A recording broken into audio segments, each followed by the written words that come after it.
The advice and opinions expressed by the host of Autism Live and her guests are meant solely as suggestion and should not be in any way construed as child-specific advice. The Center for Autism and Related Disorders advises working with a board-certified behavior analyst who has experience with autism before starting any intensive behavioral intervention. Any choices you make in determining your child's treatment are completely at your own discretion.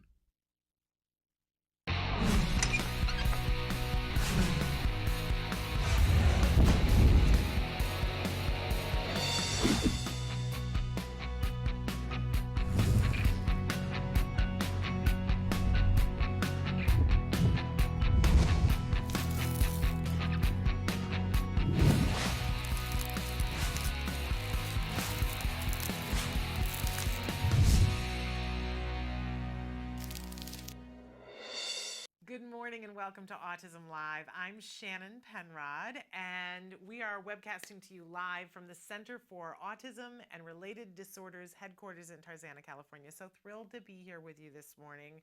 Got a great show planned for you. Lots of things going on here, but I want to let you know right at the start of the show that this whole show, the next 2 hours, is devoted towards shedding light on autism in a 360-degree perspective and participating with you. We want this to be interactive. We want you to participate.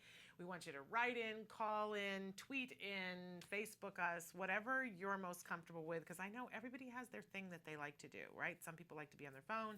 Some people like to be on their tablet. Some people like to, be on the old-fashioned phone with the cord. I get it. Participate in whatever way feels comfortable for you. Kelby is going to show you some of the different ways that you can participate and some of them be watching the show.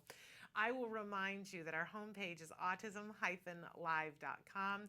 There are many ways to get a hold of us, but if you go to that page, there are lots of things to be able to do there, and it connects you to everything that we do in some way, form, or shape or other. There is a blog there. You can sign up for our free newsletter, which I really hope you'll participate in.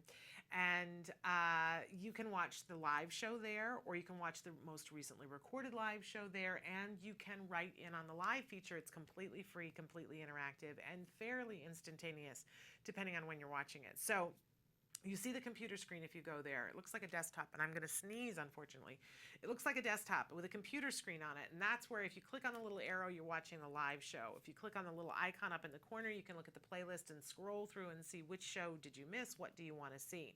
But to the side, there's a series of white boxes there, and there's one that says your question. That's your opportunity. Put your cursor there, start typing, hit enter. It will show up here on my screen. Sometimes, I guess depending on where you are in the world, sometimes it takes a minute, sometimes it takes 2 minutes. And now, that's what you wanted to see, right? The sneezing. Okay, sorry. I don't know. The air conditioning kicked on, and so did the immune system here. So, in any case, we want you to participate. Put your cursor in that box, type, hit enter, and you and I can be having a conversation in real time. You can have a conversation with our guests, with our experts. We want to hear from you guys. I don't know how to explain it to you guys, but it's so much more fun when you guys participate. Even if you just, and I know I don't necessarily read everything because sometimes you just write in and say, hey, I'm watching, I'm listening, and I don't necessarily read all of those things that you guys say, but they mean something to me, and I feel a closeness to you, and I love having the conversation with you guys.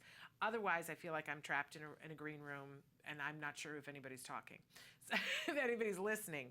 I know for sure I'm talking. That's always the case. In any case, I want you to participate. That's what I want you to do in the way that's comfortable for you. And you do have complete and total anonymity unless you decide to break it and tell me who you are, where you are. When you're asking a question, though, of our experts, I can tell you, believe me, we're going to talk about the fact that I'm not an expert in a second, but I really encourage you to tell us where in the world you are. And by that, I don't mean, don't give me your home address. We don't need that. You don't need to give that out. But if you tell us what's the closest city or town where there might be services, and if you're in the United States, which state you're in, it helps us to be able to know what resources you may or may not have there, and for us to chase it down too, because we'll do research after the show a lot of the times to try to figure out what can we connect you with. So that does help us to know what's going on. What else do I want to tell you? I mentioned that I'm not an expert. Believe me, I'm not an expert in autism, and let's not pretend that I am. I want you to know that, and I'll try to remember to remind you of that on a frequent basis, because I'm not. I'm a student learning, and I'm a mom, and I'm a former teacher. Those are my credentials why I'm sitting here. My son was diagnosed with autism at the age of 2.5. It was not something that I was expecting to happen, but it did, and I, like a lot of you, I had to run to catch up to learn as much as I could, and I'm still running to catch up to learn as much as I can, but I get the great privilege to be here and keep learning with you and from you. So I want you to know that that's really why I'm here, and I want to help you to get to the progress that you're looking for in your life. And I say that whether you're a parent, whether you're a teacher, or whether you're somebody who is working in the field of autism, we welcome all of you. And then in addition to that, if you yourself are on the autism spectrum, we most especially welcome you, because we need to hear from you about what actually helps you on this path to get to the progress that you want to see. We don't want to just be a show. I do feel I'm a part of the autism community because I'm a mom, and I hold my place in that community with pride. And I know that I have a voice in this community because I have a child who deals with autism. But I get it, and I want you to know that I do get it, that I can't possibly know. Talk about perspective taking. We always talk about how we're teaching our kids perspective taking. On a daily basis, I learn more about the fact that I want to know more about what the perspective is from actually having autism. I want to understand that more than anything else in my world. I want to understand that. And so when you guys who are on the spectrum and you all have a different perspective, when you speak to us and let us know what's going on, that's more helpful than anything. Honestly, I really honestly believe that. So we encourage you to have a voice here with us.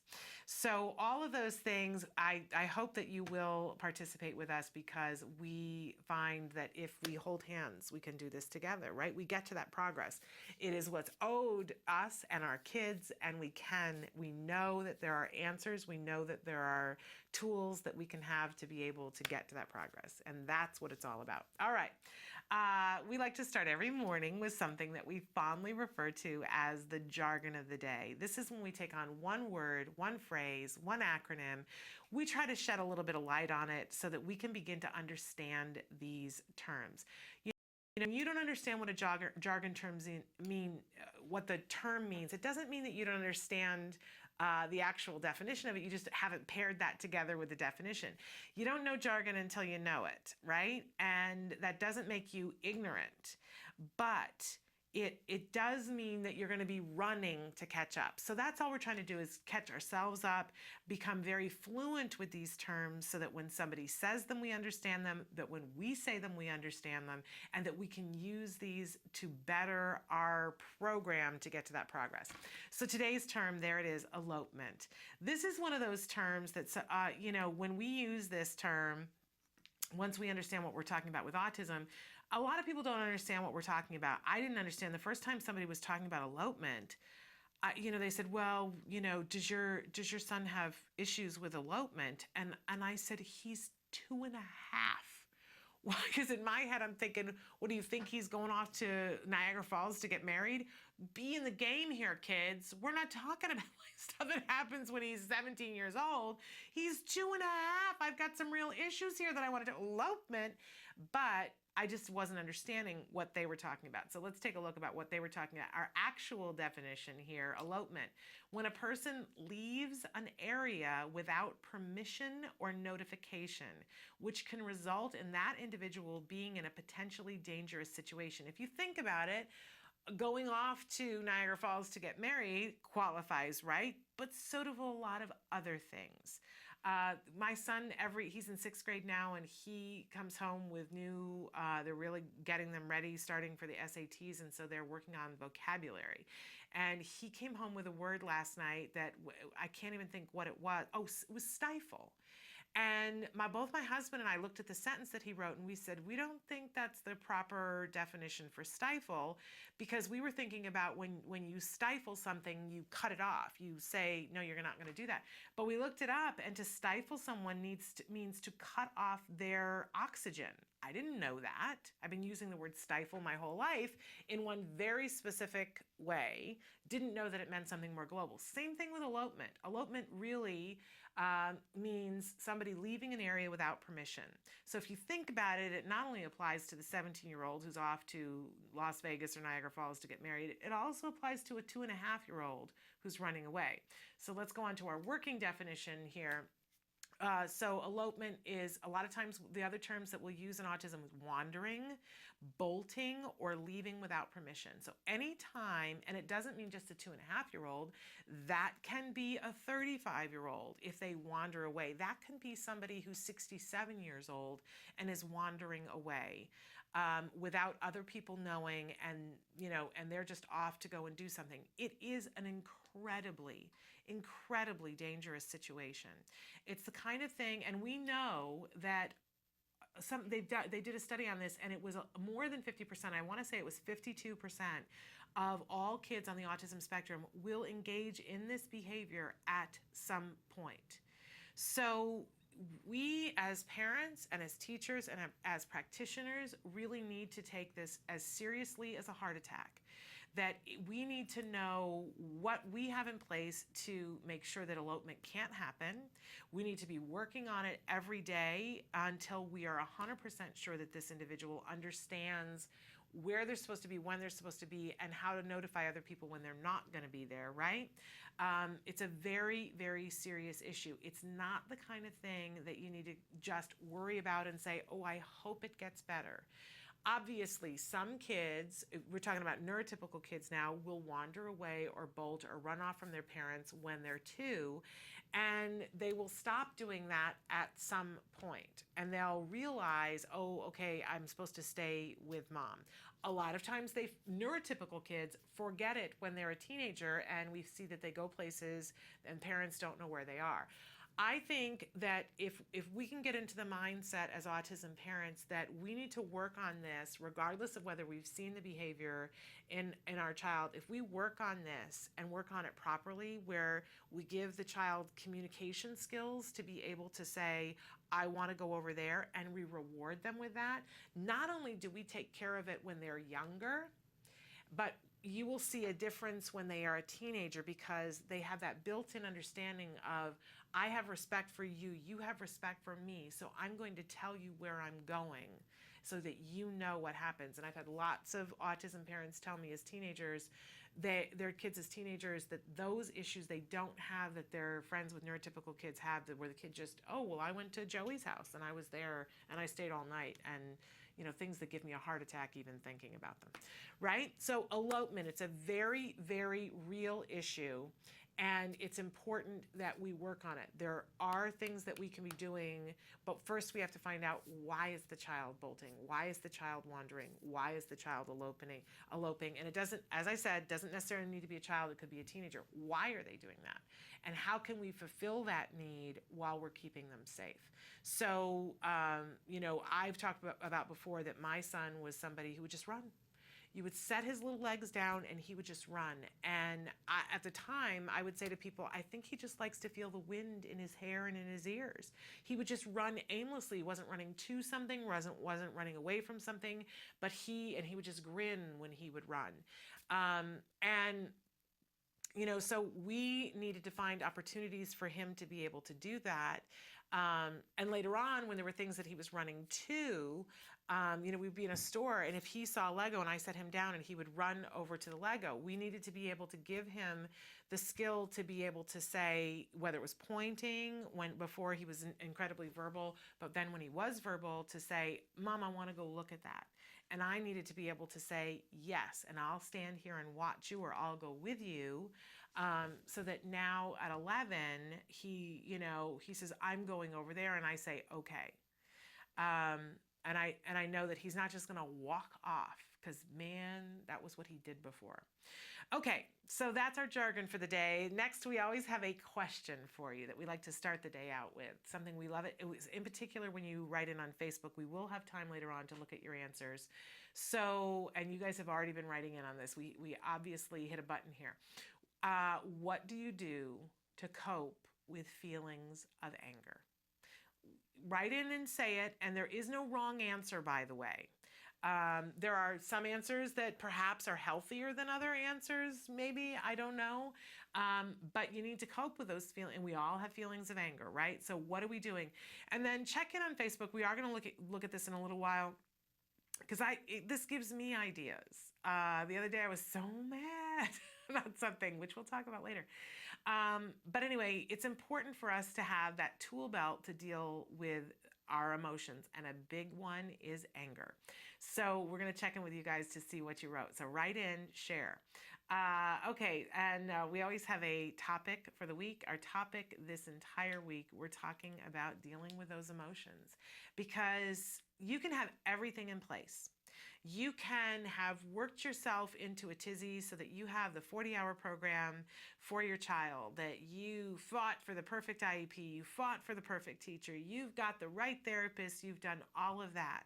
But if you're not dealing with the emotions that all that brings up, it's possible that everything's going to unravel. And you will have emotions. That's the one thing that we're sure of. Even if the emotion is, I can't feel anything right now, I count that as an emotion. I've talked before on the show about how sometimes I become the amazing paralyzed woman. Because sometimes the emotions are so much that I get into a thing where I literally can't move. So we're going to talk about dealing with them. We have to, for our sake, for our kids' sake, and for the world's sake. We need to deal with the emotions. And when we do, we set an example. We're modeling a behavior for our kids, how we deal with our emotions. And I keep running into this one. I'm like right here with you guys, because when I don't deal with my emotions, or I don't deal with them productively, what I've done is pass that on to my son, and then he does the same thing, and I go, where'd you learn that? Yes. So crash course for all of us. We're going to go back to 101, dealing with emotions, because they're there, and we shouldn't be denying them. All right, so some of the different things that we have going on today with us. We've got two wonderful guests that are going to be joining us in just a few minutes. We've actually had them on the show before, but they are back with kind of a new twist to what they're doing. Aaron and Bruce Wilson are going to be with us to talk about ifineedhelp.org. We've got some really big, exciting autism news for you today. And then we're going to begin to talk about how we deal with anger, how we deal with stress, and how we deal with fear. Those are the ones that we're going to start with. Of course, there are a lot more emotions in the rainbow of emotions that we might be feeling on this big, beautiful spectrum that we're all hanging out on. But we're going to start with those and see if we can't find some tools for all of us to begin to deal with those emotions today. Not poo-poo them, not stuff them into a shoebox and throw them in the bottom of the closet and say, I'll deal with that in 2017, right? But to actually start to process those emotions, to know what's going on, and get to a place where we can take a big, deep, solid breath. Dealing with the emotions, just one of the things we're going to be doing here on Autism Live this week and today. But before that, we're going to take a break, and then we're going to be back with Aaron and Bruce Wilson from ifineedhelp.org. Stick with us.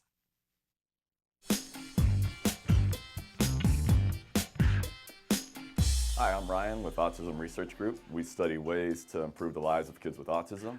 One of those ways is teaching safety skills, such as what to do if they get lost. We hit the streets to find out if anybody knows the correct answer on how to teach a kid what to do if they get lost.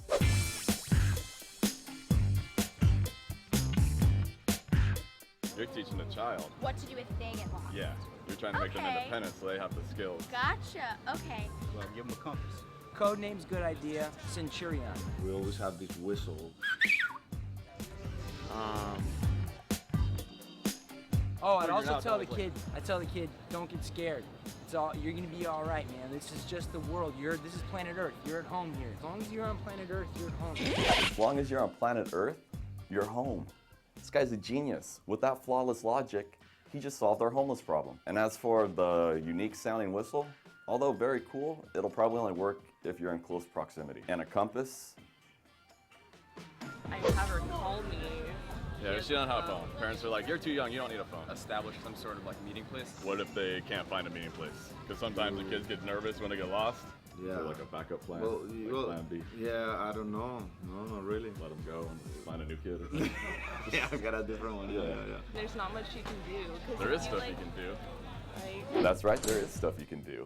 In 2012, myself, along with my colleagues, Dr. Jonathan Tarbox and Dr. Adele Nadowski, published a study in the Journal of Applied Behavior Analysis on teaching kids what to do when they get lost. The study demonstrated how 3 simple things, rules, role-playing, and praise, were effective in establishing these help-seeking behaviors. The benefit of this method is it doesn't require the child to have a cell phone or to have to locate a meeting place, which might be difficult if they're in a place like Disneyland. So once again, our method included rules, role-playing, and praise. Let's head back outside and learn about some of these rules.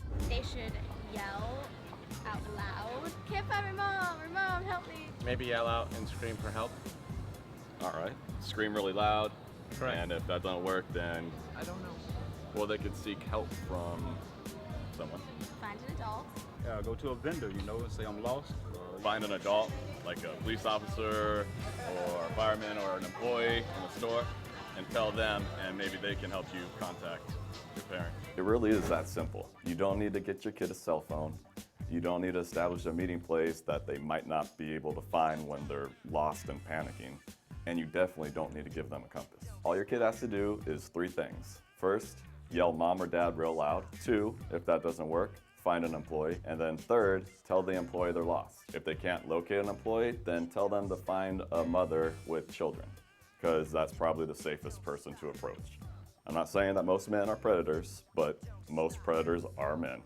That is a fact. I've read it in a fortune cookie. All right, so you've gone over the rules with your kid, and you've quizzed them, and they're able to tell you the correct responses so they understand the rules. But is that enough? How do you know they're gonna perform correctly in a real-world setting? You need to get out there and find out if they can actually do it. So you'd go over the rules and tell them, like, do this, do that, but how would you know if they actually knew what to do? If you wanted to shoot a basketball, and I just told you, oh, when you shoot a basketball, do this, this, and this. Never practice. You never Not gonna practice, happen. yeah, so it doesn't matter how many times we go over the rules or how well you can repeat them back to me. It's not going to change until you get on the court and practice. Maybe do like a little skit with them. Like a Kinda role play. Role play, yeah. Your child, you're lost in the toy aisle. Okay. What do you do? I'm an attendant, walking around. I'm lost. I don't know where my mom is. And then once you practice, you just like praise them, give them feedback, like, good job, you did it. Reinforcing it. Yes, this woman wins the prize for best comment. She pointed out the most important part of learning, reinforcement. Now, in our study, we used praise, but for your kid, you might have to use something else. You might have to buy them a treat, a toy, take them to their favorite restaurant where they can eat unhealthy food and run around and climb through plastic tunnels that have the unmistakable scent of urine, and then play games, spending $20 to get a plastic little spider ring that they will eventually lose in a ball pit. The point is, you need to reward your child for correctly demonstrating what you've been teaching them. Okay, I'm gonna call her. Hello, your child, Ryan Oceans is missing. There you go. Woohoo! Yay! So you tested it out I'll in the try. store to make sure I knew it. I had the rules, Yes. we role played it, and you made sure I knew it, and then like you said, good job, and all that. Now we're good to go. We're good to go. All right. Done? High five right there. Yeah. So there you have it. Give your child the rules, get out there and practice, and reward your child for responding correctly. For more information, please visit us online at autismresearchgroup.org. I'm Ryan Bergstrom. Thanks for watching. Yes, ding. No. Yes, this woman wins the first. Yes, this woman. Yes, this woman wins the best. Yes, this woman wins the first place. Yes, this woman wins. Why can't I say woman? Yes, this woman wins. What's the line? Yes! Welcome back to Autism Live. We are here with Aaron and Bruce Wilson, and you guys just had an anniversary. Was it yesterday? It was 2 days ago. Sunday. Yeah. How many years? 17 years. That's amazing. Congratulations. Thank you. That's that in and of itself is an accomplishment. We could just do a show about that because I'm sure people would like to know how you've made it 17 years. But that's not what you're here to talk about. You've been on the show before, talking about these things that you're wearing on your shirt, and you've changed the name of what you're doing because you're helping more people. So let's start with talking about what ifineedhelp.org is about and what those QR codes that you're wearing are. Sure. Well, our son has autism, and he's an elopement risk. I used our new word. So he could run, and he has run, and we were really scared about that. And so we were sort of talking about what to do, and Erin said, what if we could put a QR code on a shirt? And so I'm like, and so, so many sleepless nights later. Yeah, 15 months of not sleeping. We have this thing, and we have a building membership. And what happens is if somebody is lost, you can either scan or just go to the website with this number and this code, and a profile comes up, and it can say whatever you want to say, and it can be changed in real time. And we've had a bunch of success stories now with people that have actually been lost. We had a girl just recently that was, this is kind of unusual, but she was camping with her family, and she wandered a mile from the campsite. And a ranger found her and saw this, and it was like, I wonder what that is. And he scanned it, and it said, we're in campsite number 17 or whatever, and he just drove her right back. Wow. Yeah, but she didn't just take off by herself. She took 2 little kids with her. Oh my goodness. For a little adventure. So there were 6 parents running around out of their minds. Yeah. Wow. And we had another success story that there was a big soccer tournament. Like a round robin. Yeah, and it was at a huge park, and there were, it was packed with people. And you'd play one game, and then you would move to the next field and you'd play the next game. And the mom thought the dad had the 5-year-old son who was nonverbal and has autism, and vice versa. And so when they moved to the next field and they put their tent up, they were looking at each other, and all of a sudden their hearts just went, and they realized that neither one had the child. And so they got up and they started to run in a mad panic, and all of a sudden the lady's phone rang, and it was someone at the playground. And he was in the sandbox. Yeah, he was in the sandbox, and someone had seen him, and they thought it was a joke. They're like, I wonder what that is. And they scanned it, and they saw the telephone number pop up, and they called, and so before it became an issue, he was back with his parents. Wow. Wow. So let's talk about how people can access this, how they can, what it is exactly that they can do to be able to get these. You've got all these lovely different colors there. What do they need to do? Well, it's a free sign-up. They just go to our website, ifineedhelp.org, and on the upper right-hand corner, it's a free sign-up. They become a member, and then they can log into my account, and from there they create a profile, which is a picture of phone numbers and all their contact and emergency information. Like for our son Jay, we have behavioral tips in his. Some moms put in, you have to hold his hand the entire time you're with him or he'll run from you. Okay. And we also have an adult member that his mom put in his, he can escalate into violence very quickly, but if you give him a Starburst, he'll calm down for you immediately. Wow. So as you know, our kids have more encounters with law enforcement, and that situation could end very differently with that knowledge. Absolutely. Yeah. Okay, so you sign up and you fill out the profile and put the things that you want people to know, that if they should be approaching your child, things you would want them to know. Yeah. And then what do you do? Because eventually you need to, you create a code that links back to that, right? Yeah, well, these are pre-made with codes on them. So then you just associate the number on your patch to your membership, and then your profile will show up with your patch. And the information there, as Bruce said earlier, is changeable in real time. So you can update the pictures whenever you want, and as different situations arise, you can add that in. Like my son was in camp this summer, and they did a field trip every Wednesday, so I put in the camp counselor's phone number, like when they went to Disneyland and everything. So you're customizing. Yeah. But so do I order the patch from you and it comes with my child's code on it? Yes, you become a member and then you order the patch. Okay. And then you just associate the number on it What does to the that mean? membership. How do I associate the number? That sounds difficult Yeah. to me, but I'll bet it's not as difficult It's not. as I'm thinking it is. Well, so then you log in and you use your secret password Okay. and username, and then in my account, that's where you create the profile. You can edit it, and then you associate the number on the patch to it. There's a But- button that says associate code or something like that. Yeah, So and then you just click it. input that, and then also we have pins and clips, Okay. and those are pre-associated. Okay. Yeah. Okay, so So then I you can don't have to I get can those. choose from what I want to order, because for some people I'm thinking they're going to want a patch. Other people will want a pin, because there'll be some things that they won't want to sew a patch onto. Right. Exactly. But you give them opportunities to be able to find the way that's appropriate for their child. Yeah, and Yeah, and we're expanding our products very soon. We have ID cards coming out. Yeah, you were showing And me one of yeah, those. here That's it is. awesome. And I'm covering And it it's up. got the- So it has the person's name Uh-huh. and phone number, and that part can't be changed. It's Right. printed there. And then 7 bullet points about the person. Okay. And then their QR code there, that information, they can be updated.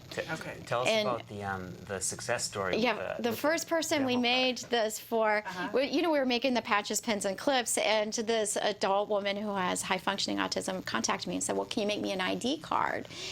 Because she's very conversational, and she even drives and has a job, and but sometimes she has this anxiety where she becomes nonverbal, when you hyperventilate. and, Sure. so I made this card for her, and on it said, please don't touch me. It empowers people to know what to do when they see her going Right. through this, because she's had some bad experiences. People have slapped her, like, get out, Yeah, get like, out of that is she situation. catatonic or Yeah. they don't know how to react. Yeah, so this allows them to know what to do, Okay. and call my mom and talk to me softly. Yeah. And so she had a situation about a month ago where she started to feel her panic attack come on, and so she handed her ID card to a staff member where she was, and she said the person just took it from there, and it worked out much better than she ever imagined it That's would. amazing. And then she was even able to go back to work pretty soon after that. And if people need evidence, you gave some great success stories, but I don't know if you guys are aware of the case of Romario Snow, who 18-year-old here in Los Angeles, who went missing for 21 days in Los Angeles before his mom found him. And he wanted to come home, but he didn't have enough communication ability to walk up to somebody. People thought he was homeless. If he tried to talk to them, they didn't know what to do. If he'd had one of those cards to say, this is if I need help, I don't think he would have been out there for 21 days. Now, I will tell you that one of the things that they did, he was given a grant for a watch that tracks him, but a disability group has been petitioning against the mom, saying you can't put that on him against his will. He has to be able to sign a paper saying that, it makes it difficult for parents, but this is something that you can sew a patch onto clothes. You're not going to have a disability group unbelievably complaining about you trying to help your child in this way, giving them a card. It can empower kids that are higher functioning, that the card, maybe not having, I imagine my son would be like, why am I wearing a patch that says I need help, right? He wouldn't want to be able to do that, but he would hold the card in his pocket, and he would feel safe knowing he had the card in his pocket. Our son has, we have one on all of my son's shirts. And so we put 10 or 15 on, and so it's mindless for us. He's just always got it on, and he's mostly nonverbal, but his receptive language is pretty darn good. Yeah. And so we'll say to him, what do you do if you get lost? And he points and he says, he'll say scan. He can say scan. Yeah. Nice. Yeah. And so there's a certain comfort level there. You never want to be in that. If it happens, if he does run away, there's no comfort, but at least it's something. Absolutely, and we need to be doing everything that we can. And I always love it when autism parents see a need and they fill it, and that's exactly what you guys have done. So people can go to, it's on your shirts, ifinneedhelp.org. If I need help, to find out more information about all this. Now, I'd love to keep you for one more segment, because I want you to give some how to stay happily married tips to all of us, since you're here and having this We anniversary. might need 2 segments for that. Right, okay. We might have to make time for that. So we're going to take a break, and we're going to come right back after these messages.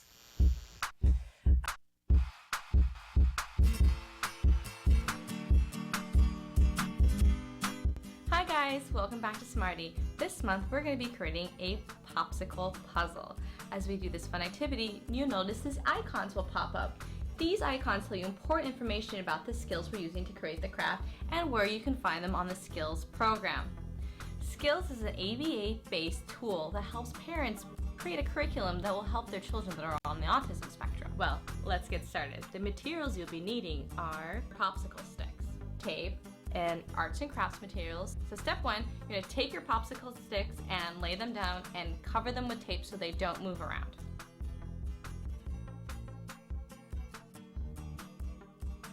Now that my popsicle sticks have been secured with tape, here comes the fun part. You're gonna take your arts and crafts materials, they can be paint, markers, whatever you have, and then you're gonna decorate this with a beautiful picture.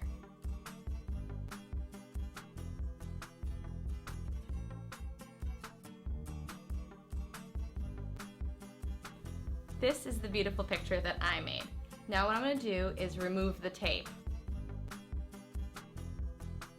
And now, as you can see, they come apart. And here is your awesome puzzle.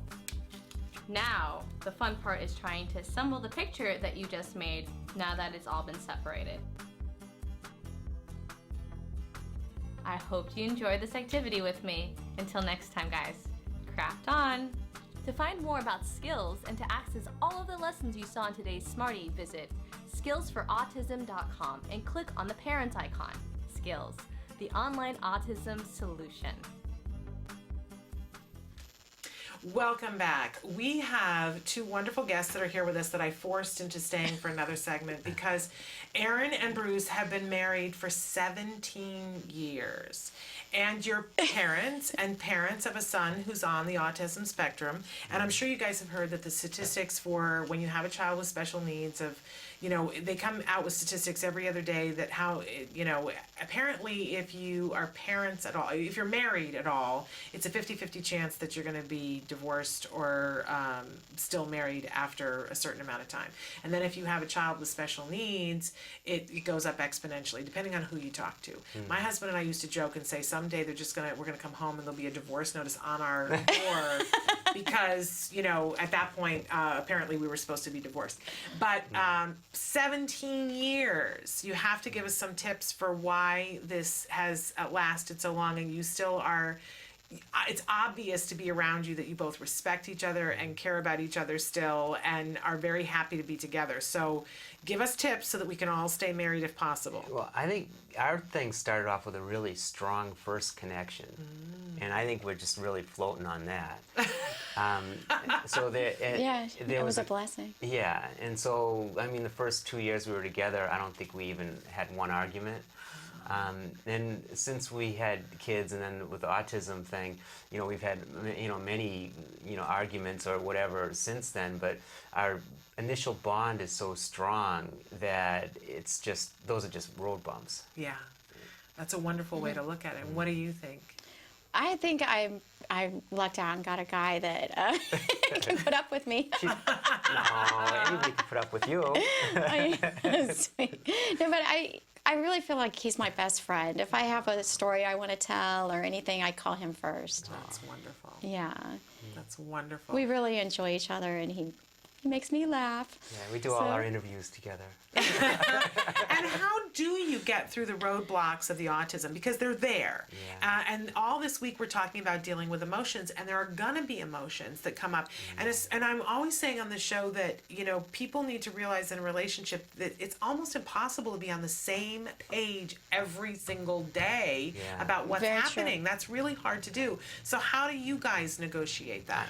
Well, we've had a lot of disagreements and that, especially about how to have them treated, and you know, when you go to a doctor, we both have to agree on something to have consent with it, and so we've had our arguments about that, and what's the best thing to do, and I usually find out in the long run that he was right.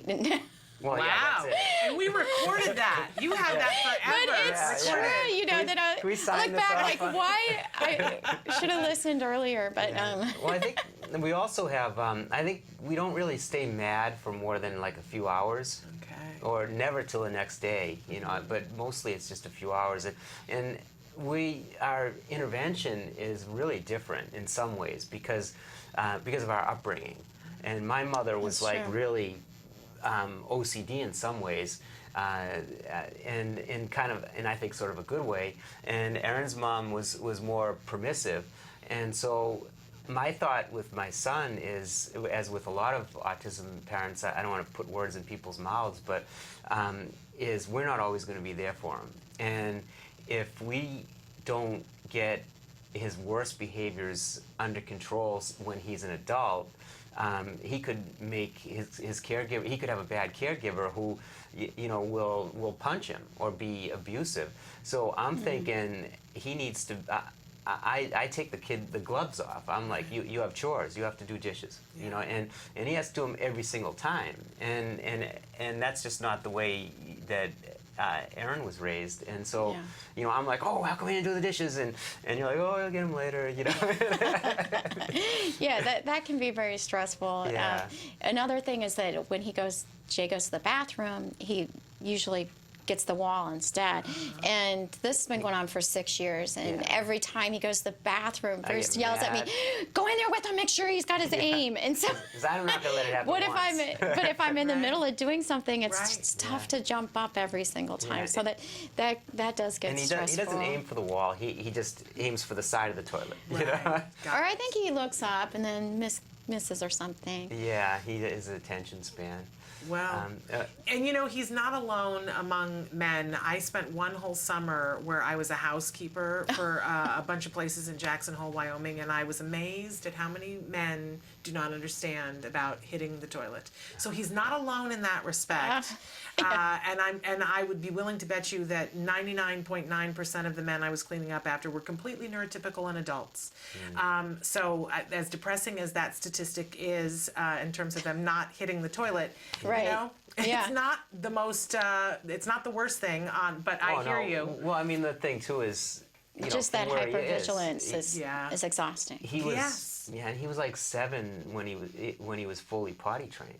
So Yeah. he's 12 now, and I mean, a lot of people that are in his class and stuff, they're still in diapers and stuff. So Yes. he's totally goes to the bathroom. Yeah. And Perspective. He goes to the right Yeah. place. You're moving in the right direction. Yeah, Yeah. but I mean, the little things. I mean, that's a huge difference. Yes. But you kind of forget that that's a huge difference. Yeah. Yeah, but we put plexiglass all the way around to the toilet and took out the floorboards. So Well, the floorboards are still there. You're talking The baseboard. the baseboard, yeah. right, Yeah. right. Yeah, we took that all out so that it won't rot and stuff. yeah, You're without problem solving. Yeah, so That's it, we're he coming does. up with solutions. There you go. Without the floorboards, we'd be standing. We don't want that. But what? finding the way to cope, and sometimes Right. that's what it takes, deciding to put up plexiglass while you're working on it, but you're not giving up on it. No. Right. Yeah, and one of the toughest things that it's kind of amusing in sort of a really not fun way is when he was younger.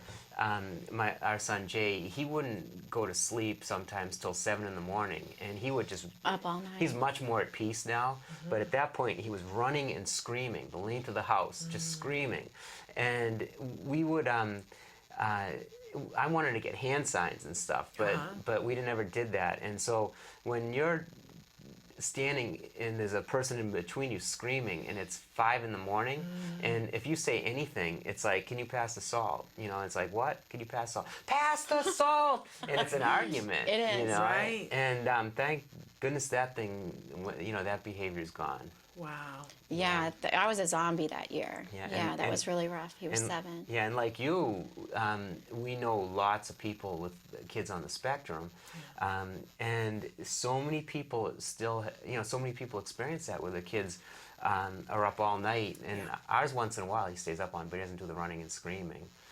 We had a good, I think when it was right before he turned 3, we could not get him to sleep. It had been like 1 o'clock in the morning, and then it was 2 o'clock in the morning, and then it was 4 o'clock in the morning.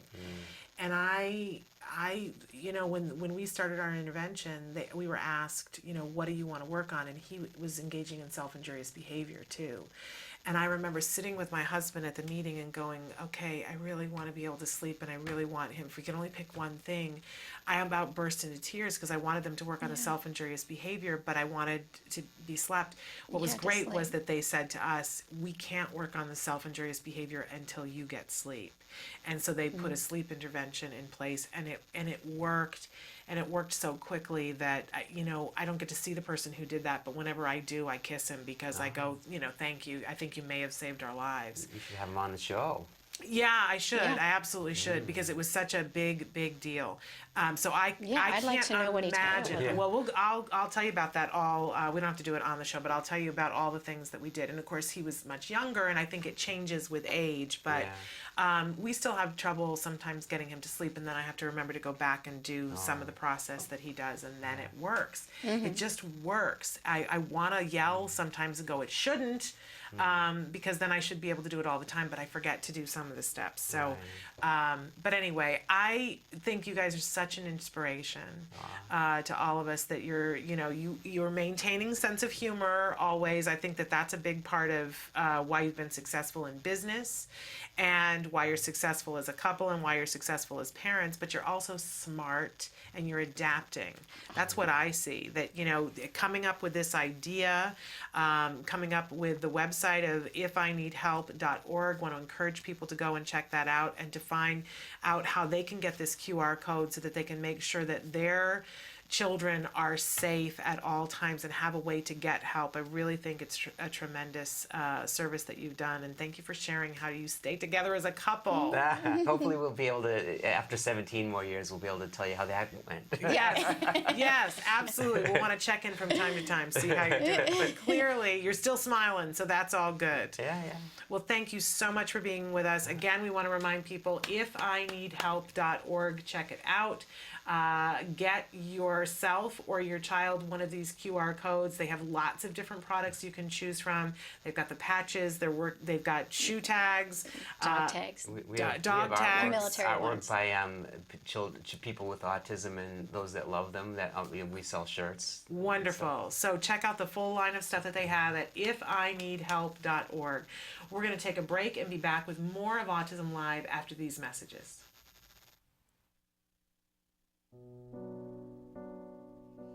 When you find out you're having a boy, you always think like, oh, he's going to play football, he's going to do this and that.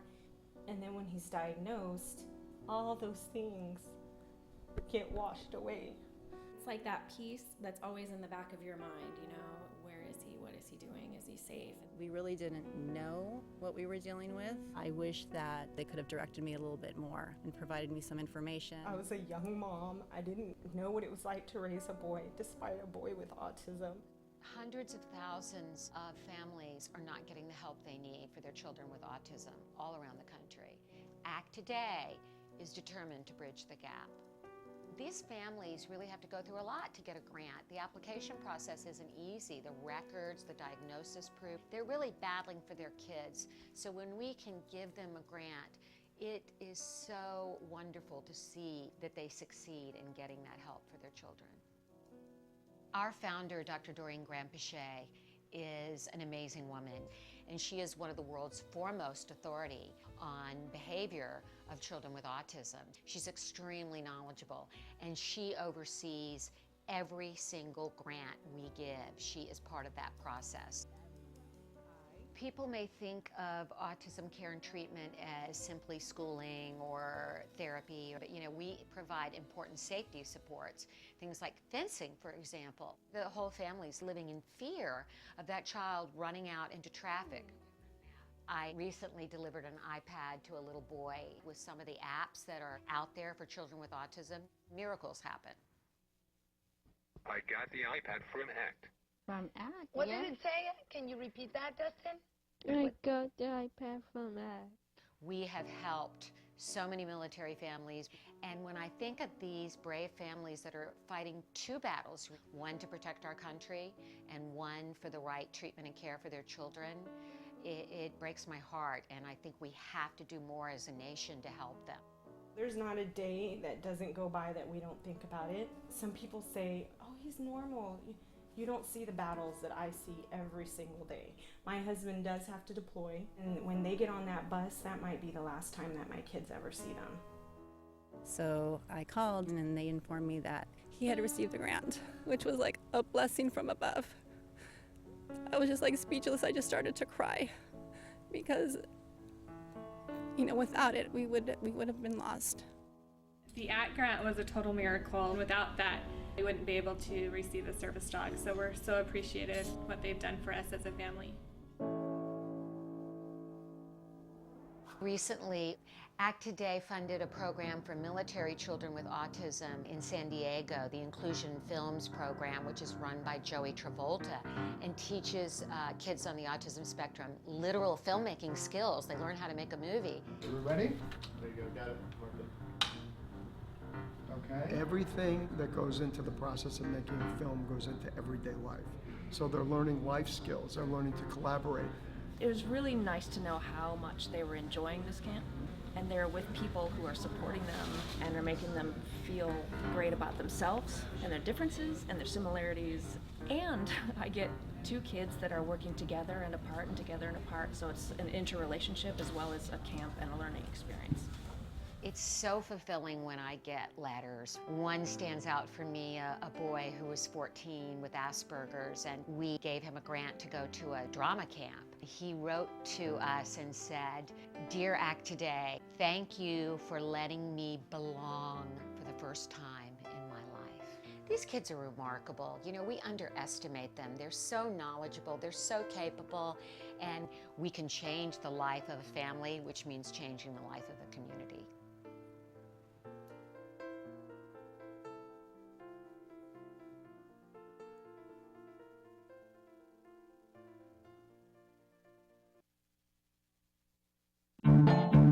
Hi, I'm Lisa Ackerman with TACA, and we're here with TACA Facts, the most common questions and answers needed for the autism journey. Real life questions, real life answers. Often I'll be talking to a parent that has a child that may be a little bit older, over 10, maybe 15, 16, 20 years old.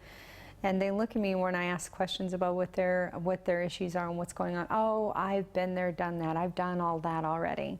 I just want to let you know I've been 14 years in this autism journey, and there's no way that I've done everything yet for my kid. My list is still long, and until there's nothing left on that list or the autism issues are very small, I'll keep working. So let me reassure you, I have yet to meet the family who's done everything. I'm sure you've done a tremendous amount of work, and I do not want to diminish that. But one thing you need to know is there's always reformulations, and as I said in a previous Talk of Fact, since 2005, there's been more research on autism treatments than all previous years combined. That includes therapeutics, that includes medical intervention, that includes dietary intervention. So often, it's a good time to relook and reevaluate at something you maybe have tried before, but there may be a new formulation. So you want to get connected with TACA, and we can tell you about some of those exciting things. So there's a TACA fact for you, more questions and answers for your autism journey, and I look forward to seeing you next time. Welcome back to Autism Live. Wanted to take just a second to talk with you guys about something that I fondly refer to as the usual suspects. We talk all the time on the show about how important it is to know the function of a behavior. And I mentioned earlier when we did our word for the day, elopement, that we need to know what the function of the behavior is. If a child is running away, we want to know why. What is the paycheck that they're getting for it? If we talk about somebody who is biting, then the first thing that we always want to know is what's the function of the behavior? What is the child or the individual getting out of the process of biting? So we'll talk about what's the function of the behavior. You can think of it as the paycheck for the behavior. And it can be very confusing, and we've talked before on the show about how you want to know what happened right before the behavior, what does the behavior look like, and what was the consequence for the behavior. All of that is super duper important for finding out what the function of the behavior is. But I will give you sort of the cheat code for finding out what the function for a behavior is there are 4 usual suspects. That for most behaviors that a child will engage in, there's 4 reasons that it's probably has something to do with one of these 4 things, and it might be a mixture of 2 or more of the different suspects, but let's talk about what they are. That one of the main reasons why people in general, not just children, but why people engage in a behavior is that it gets attention. That's one of the main reasons why people will do things. And we want to remember about attention is that it isn't always for positive attention. Attention, when you are in desperate need of attention, it doesn't matter whether it's positive or negative. And if you doubt that for a second, I encourage you to pick up a tabloid paper and you will see adults who don't have autism engaging in very challenging behavior for attention. You know what they say about there's no bad publicity? It's the same thing with attention. Really, when you want attention, there's no such thing as bad attention. So when somebody says to you, why do you think your child did this? What happened before? And is it a possibility that they did it for attention? You say no, because the consequence was that they got yelled at. Why would anybody do something so that they would get yelled at? Believe me, when our kids need attention, getting yelled at fits the bill. And as a former classroom teacher, I can tell you that 9 times out of 10 in a classroom, when a child is engaging in challenging behavior over and over and over again, there is at least some component in a classroom that it's attention. Go spend some time in class and see the kid who constantly is interrupting, who throws things at other people, and then the teacher says, Johnny, don't do that, right? And it fills their bucket. So that's one big reason, attention, but it's not the only reason. Sometimes kids in particular will engage in challenging behavior to get access to someone or something. They want something. I want it, and so I'm going to engage in this challenging behavior. The kid who bites the kid next to them, because when he bites that child, the child drops the ball that they were holding on to, and then they get the ball. Yay, I got the ball. And you think to yourself, they only got it for a second because then they got yelled at about biting and the ball got taken away. They still got it for a second. Sometimes they're engaging in challenge behavior to get access to someone. Maybe it's that they want mom, so they bite the babysitter so that mom gets called in from the other room or gets called from wherever she is so that she has to be there. So getting access to someone or something. Perfect example, grocery store. Why do kids always tantrum in that little section right when you get to the checkout? Because it's packed full of all that toys and candy that the kids want, and if they start to engage in a fuss saying, I want that, they know that it's a busy time for you and that chances are you're going to give it to them to quiet them down. They wanted access to that thing, so they're going to do whatever they have to do to get it. But again, attention and getting access to something, those are not the only two. Another thing is to escape something. They want to get away from someone or something. So if the child doesn't want to take a bath and what they do is run away, and you say, but they got in the bath 3 minutes later when I chased them down and put them in the bath. Yes, but they got a 3-minute respite from that bath. Think about in the moment, what did they get out of? I watch my son, and he will move heaven and earth to get out of starting the homework. He knows he's going to have to do it, but he will do anything to try to delay that moment from happening. That's still escape. That delay is still escape. And I always use the example, how many of us wait until April 15th to do our taxes, and and then how many people after that fill out the extension because we just don't want to. We know we're going to have to do it eventually, right? We get it, but we just don't want to have to go through that. And any 5-minute respite that we can have from it, we'll take. I fit in that category. Okay, and then we move on to the 4th suspect, which is automatic reinforcement. There's something about the behavior that fulfills something on the inside, whether it fulfills something physically or mentally, we may not know, but there's something about it that is either soothing or stimulating or feels good in some way, shape, or form. So for our kids who rock, there's an element of that that's going to be automatically reinforcing. There's something about it that feels good. Think about the executives who click their pens. Think about the girls who constantly are twirling their hair, right? There's something about it that fulfills a need. When we look at the function of a behavior and we're able to plug in which one of these 4 usual suspects is it, or which 2 or which 3 are they, then once we know what the function of the behavior is, then we can start to combat it in a way that makes sense. Because if what the child needs is attention, we want to find a way to give them attention for things that they do that are good. We want to keep filling that bucket and give them attention. If they're doing it to get access to something, we no longer want to give them access to that thing for engaging in that behavior, but we want to give them the skills to find a functionally correct way that doesn't get in the way of other things so that they can ask for that thing and get it without having to engage in the behavior. If they're trying to escape something, we want to give them the communication skills to be able to say, I need a break, I can't do it yet, and to earn time that they can wait and do it on their terms, understanding that they're still going to have to do it and that they're not going to get out of doing it for doing this challenging behavior. And when it's automatic reinforcement, we want to find a way to fulfill whatever that need is in a way that doesn't get in the way of them being happy and productive. For the executive that clicks the pen, as long as it's not driving the people who work with him crazy and it helps them to come up with the ideas, we all accept it, right? There are ways that we can deal with stress, with being understimulated, being overstimulated, that we all engage in on a daily basis. We just want to find a way that doesn't prevent us from getting to production, to being productive people. Same thing for all of our kids on the autism spectrum. So when you're looking at a challenging behavior from now on, stop and ask yourself, is it possible that it's one of these 4 usual suspects? Ask yourself, what happened before, what happened during the behavior, what happened afterwards, and which one of these things do I think that the individual got?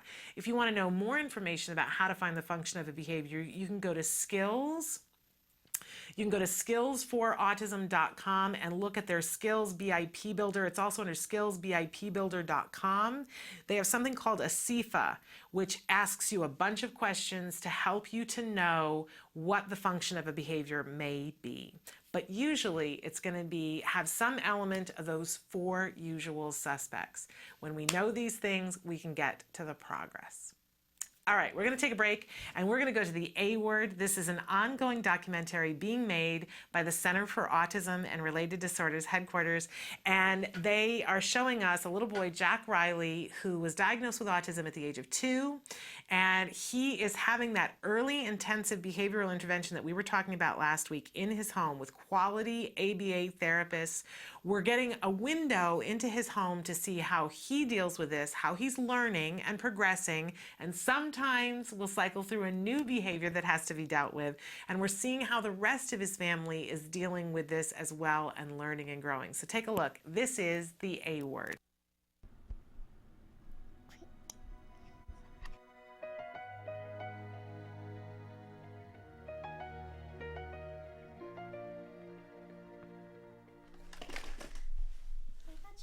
This. We did this like 5 months ago. I know, that's you. Hi, look. Hi, look. You can say hi. Hi. Say, I'm Jack Riley. I'm Jack Riley. I got, really, it's showtime. It's showtime. Sit down, I can't think. Look what I have. Do you want to play with your rug? The rug. Whoa, you want to play? I want to play. Okay, Go then play, you need to get your stickers. Do you want the rug? Where's the rug? Okay, you need to sit here. No, you need to sit right here. Sit down. Sit right here. You need to sit here, buddy. No. Or else we have to go sit on the chair, bud. Come on. Sit up. Okay. You're gonna sit on the chair then, dude.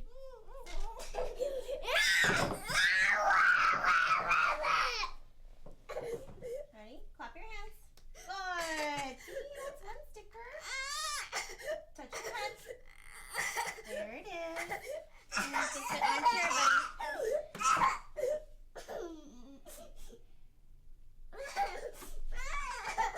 There you go. Thank you. You got one sticker for that. High fives. Very good. What do you want after the one sticker? iPhone. iPhone? Okay. Let's see. Touch your back. Very good. See? You got it. High fives. I'll get it for you, okay? Cool. He's been having a lot of non-compliance lately with the other girls too. Some Most of our session might be compliance training today. It's basically asking him to do things he already does know, so he's successful. But just to get their focus back, by asking them to do things that they already do know, it kind of shifts their focus back on something else. And then I just bring in what I originally asked was to sit in the chair. And he was able to do it. I don't know if it's just, you know, his baby sister or just, it's just been lately. Okay, my turn. Okay, we're gonna get 5 stickers again. What do you want to do? iPhone. More iPhone? Okay, sure. Okay, ready? Stand up. Good job. Here's 1 sticker. Clap your hands. Good job. Touch your nose. Where's your nose? Good job. Touch your ears. Nice. 1 more. Sit down. Nice. Very good. Here you go. So I'll do that just a couple times just to get him back in the groove of things. Get back. What are you doing? Pooping. You're pooping? Oh, okay. You going potty? Going to party. Are you going poo-poo? I'll go to a party. You're poo-poo. You have poo-poo in your diaper? Pooping your diapers. Okay. Okay. I'm sorry, are you pooping? Oh, maybe he is. Okay. Are you all done?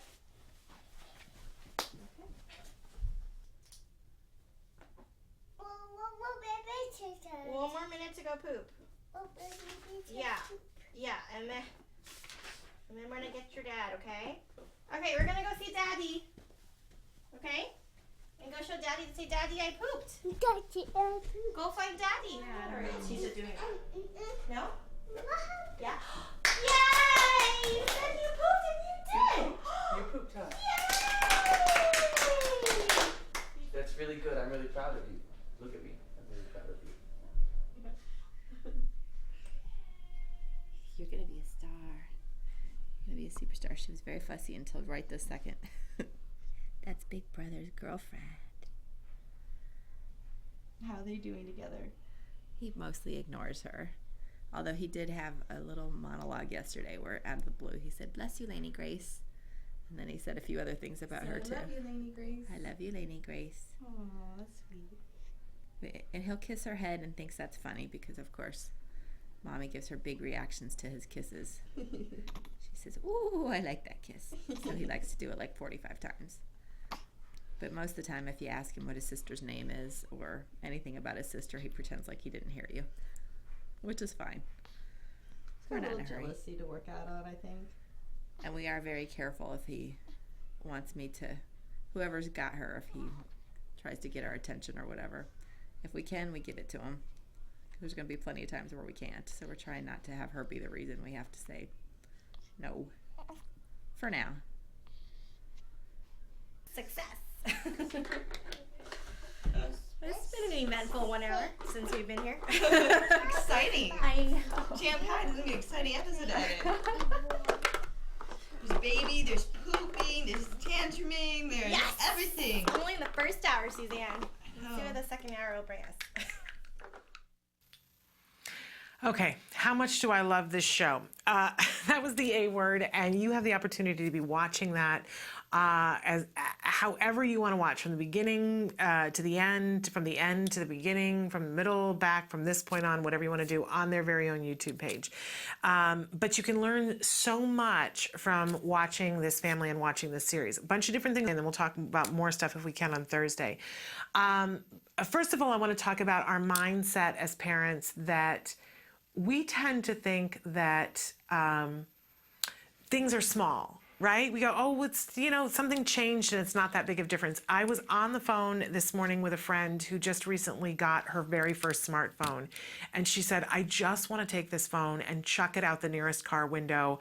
I don't understand it. It makes me feel stupid. I'm frustrated. They call it a smartphone. Why do they call it a smartphone? I just want my old phone back where I could push the buttons and do it in a certain way and know what was going to happen and it was going to connect me with a phone call, right? And I said to her, oh, you're right on schedule, because that's how how we've all felt as we transitioned to our smartphones. Now, we're adults, we're able to communicate, we're able to make decisions about what we want in our lives, and still we are so frustrated and emotional about not being able to make a phone call in the way that we used to. And I was saying to her, oh, please, if somebody changes something on me and I'm fatutzed for a week, I'm like, where is the button? I don't know where the button is. I go into Trader Joe's and every 6 months they will rearrange where they put things in the different aisles, and they do it deliberately so that we will look at different items and start buying different items. But for a week I have anxiety and I'm not happy and I'm fatutzed about the whole thing because, you know, the product that I wanted to buy that I know when I go in and it's there. Why isn't it there now? When we go in just a couple of weeks, we're going to go through daylight savings time, and all that's going to happen is that where the light is going to be is going to change by 1 hour a day. It does every day change by a minute or a minute and a half, and we all deal just fine. But now we're going to change it by 59 minutes, and we're all going to be thrown off for an entire week. Where everybody's going to say, I feel weird, I don't know what day it is, I don't know, like I just feel funky, because the light is different. And my point in all of this is that we are creatures of habit. We're used to things being a certain way. We get a little inflexible sometimes, all of us, that we want things a certain way, and it throws us off. So when we have big life changes, things that really change the dial, like a new baby comes in, it's different for us. How do you think it feels for the little one who doesn't yet have the ability to express all of the things that he's feeling and thinking, and he has absolutely no reference point for this? This has never happened before. He doesn't know if it's the end of his life as he knows it, and it is, by the way. He's no longer the center of the universe, and he senses that something's wrong.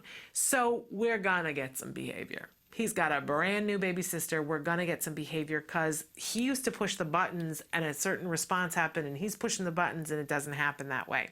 So anytime, and it's one of the reasons why they'll ask you to track when you start a new medication, or if something's going on, if the dog dies, if the sister was up with a nightmare, to track that along with your progress that's being made so that you can see the impact that those kinds of things have. They have a tremendous impact on what's going on.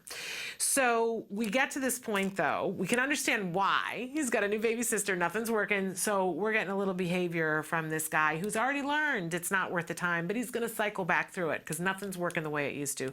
So we get to a point where they start to use compliance training. And early on, and you can watch the early videos where they show Jack Riley that if you do what we ask you to do, you get a reward, right? And he didn't like that in the beginning. He was like, I don't want to do what you want me to do because I've been used to doing things my way. And we can all relate to that, right? But then he discovered, it's pretty much easier to do it your way and it feels better for me. There's more of a benefit for me if I do it your way. But he's forgotten that a little bit today because everything feels a little wonky, so he's got to go back through it. And you notice that they don't start with something hard. She goes back to something the therapist does that she knows he absolutely knows cold. Sit in the chair. And he doesn't want to. And watch that again, and you'll get a chance to see it again on Thursday, but you can watch it whenever you want. She stays completely emotional neutral. You know, sit in the chair. She's not going, sit in the chair, which I could go to easily. Like, why can't you just sit in the chair and get this over with, right? Or, you know, going too far the other and saying, please sit in the chair. It's going to be so much better for you, honey. It's not hard. You can sit in the chair. You know how to sit in the chair. To the talking. Sit in the chair. And it's totally neutral. And when he does it, you know, it's good. Now do this, right? And then eventually she uses behavior momentum so that she says, I'm just trying to get him back on track and I'm going to do it a couple of times. So she asks him to do things that he already knows how to do. And she eventually says to him, do you want the phone? Okay, then we need to do X, Y, and Z. And she gives him super duper easy things to do to get him back on track. We can do this with ourselves. And we can do this with our kids, and we can do this with our significant others. When somebody's a little bit, you know, when they're just crabby, we can go back to compliance training. Now, basic compliance training says ask them to do something that they already want, and then reward them for that. What you talking about, Willis? If you want somebody, if somebody's totally fatoots and off track, ask them to do something that you know that they already want to do. and then reward them for doing that because it moves the dial back over to a place that's functional. Then ask them to do a series of things that they easily know how to do that's not going to cost them anything to do, and reward them for that. That's behavioral momentum. You're working up to a place where you're going to ask them to do something that's a little bit harder, and then you're going to reward them when they do that. But it's hard sometimes to do something that you really don't want to do if you're already crabby and fatootzed. That's my word for the day, fatootzed. My son was fatootzed yesterday. He was just not happy. We had to go to a store. He wasn't happy with what was happening with his homework situation, and he didn't want to go to the store, and we needed to go to the store, and he was just crabby in the extreme. So I asked him to do something that he already wanted to do, which he then did, and I praised him up and down for it. And then I asked him to do something that I already knew he knew how to do, and he was like, why are you asking me to do that? I said, I just need you to do that. And he did it, and he got praised for that. And 5 minutes later, we were back on track, and his foul mood was a thing of the past. Now, I could have talked to him about it endlessly, right, and said, I don't need you to be in a... That would have been useless to him and to me, and it wouldn't have changed the dial. We have to keep the words to a minimum, and we have to get back to the praise and the rewards. That's how we get compliance training. That's how you get somebody back on track. Great example this episode. And then I want to point out that the idea of taking everything in the moment that you need to take it in and do it in the moment, he says he's pooping to her. And she says, are you pooping? Oh, well, did you poop in your diaper? And they haven't yet started to work on potty training because they're smart. They could have started to work on it, but he had a new baby that was about to be born, and you don't want to pair potty training with other things because it can go awry, right? So they kind of backpedaled, and they've just been rewarding for him for noticing when his body needs to do that in whatever shape or form. So he pooped in the diaper, and he says, I'm pooping. Wow, let's go tell Daddy. Let's go tell Daddy. And you know, normally you go and say, Dad, I pooped in my diaper, and you get a, well, why didn't you say something? Why didn't you go to the potty, right? But that's not what happens. He goes in and says, Dad, I pooped. He used language, and he identified the fact that he had a bodily function, and everybody goes, yay, and gives him what? Attention. So that the next time he's feeling that and that he's going to poop, he's going to say, you know, Dad, I'm pooping. And you'll see eventually that they get him to the point where they start taking him to the bathroom and saying, when we poop, we do this here. And when you feel that feeling, we're going to go to the bathroom, and it's all going to be, you know, party time. But they're doing the prep work for it so that he sees there's nothing to be embarrassed about. There's nothing to feel bad about. There's nobody that's mad at me. There's nothing bad that's happening. I'm using my language, and I'm conveying that I had something happen in my pants, and it's all good for me. And everybody's clapping and giving me attention. So the potty training is going to go really smoothly. And you'll see there are some bumps in it, but it goes fairly smoothly. So there is the A Word fabulous series. This is your tool belt. Put these tools in your tool belt and know that it isn't always easy, but it's always possible. So that's the A Word. We're going to take a break, and we're going to come back with more after these messages.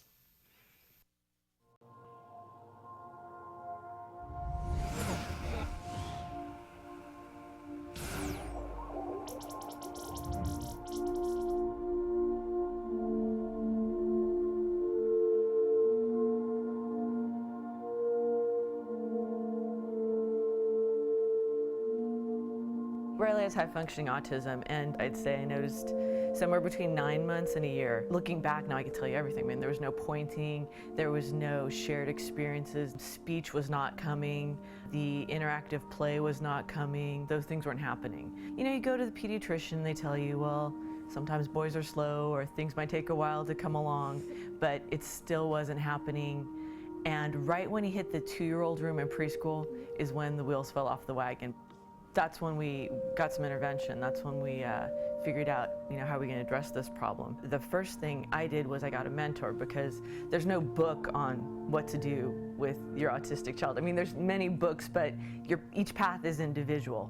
So I got a mentor, a really nice woman named Marlene. She has a daughter with Asperger's, and she told me, go to a psychiatrist so you can have your child fully diagnosed and a rock-solid diagnosis that can't really be attacked. Call CARD and do whatever they tell you to do. That was probably the thing she talked about the most. Get in touch with CARD. She actually put me in touch with Evelyn from CARD, and calling CARD was like amazing because I really felt like things were finally going to be okay. We were going to get the help we needed. We tried a number of different things before we could get into CARD, and you could really see the difference in the data keeping, really addressing what his issues were, whereas the other places we had been, it seemed pointless to me. We've talked about this, and I feel like we met a lot of really nice, well-intentioned people. Right. And then when we got to CARD, we met a lot of really nice people who could help us because they had the experience. It was ABA, which I think is the only way to go with your child if you're trying to overcome autism. And if you go to CARD, the people are so qualified and there's so much of a database on how to approach this. It's just like they come right in, and we started off with, let's have Riley sit down for 2 seconds because he couldn't even get that. And we worked on baby steps until now he's in 1st grade and he's working at grade level. So it just starts with baby steps and it keeps working on because they have a way to approach every single problem, every single tantrum, every single thing you're going to come up with. They have a way to approach it and help you get through it. Yeah, I'm always amazed, like at our clinic, we'll be having a specific problem and how good they are, all of them, the therapist and your team leader, at coming up with a solution, something to try, and it almost always works. Whatever the particular behavior you're trying to deal with, they're really good at, they know the answers. He likes a lot of stuff I think regular 7-year-olds like. He likes to swim. He loves to swim. He's a fish. Likes to ride a scooter, loves Toy Story, loves playing on the iPad. Loves Justin Bieber. Thought you all baby mine. Good job, buddy. High five. High five. High five. Yeah. CARD's been good about encouraging us to do things that maybe wouldn't occur to us, like him learning to ride a bike was really them saying, hey, it's time, let's do this, and helping us do that so he can ride a bike. He's still working on the brakes a little bit, but you know, he can pedal a bike. We can go to Balboa Park and he'll ride happy as a clam along the bike path. If you think something's wrong, it's not about you. Don't bury your head in the sand. Go get help, because the help is out there to make your life and your child's life just so much better.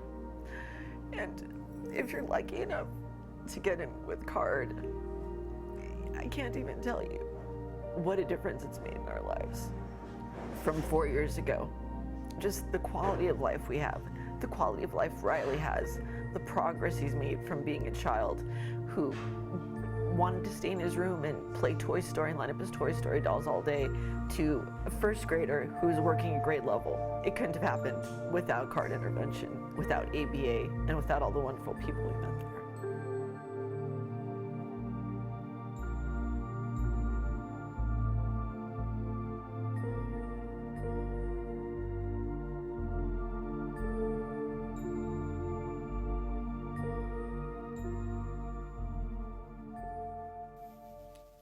Welcome back to Autism Live. Okay, here is the big news that I want to impress, and I'm going to start saying this every day until everybody hears and we're done with this new mission that we're on.